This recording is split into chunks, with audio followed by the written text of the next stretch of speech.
cabin and filter. So you open the lock box, and then you pull this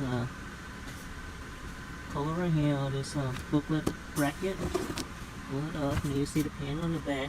Just pull that panel off. And then you see another cover on the back. Just pull that cover off. And 2 tap on the side, and 1 tap here, and then 1 tap over here. Pull it off. And you see the filter. Pull it out, and you see the arrow is facing down.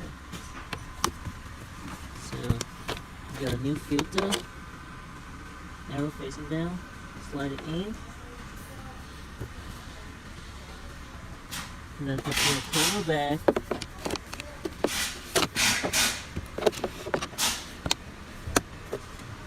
Then the outer cover.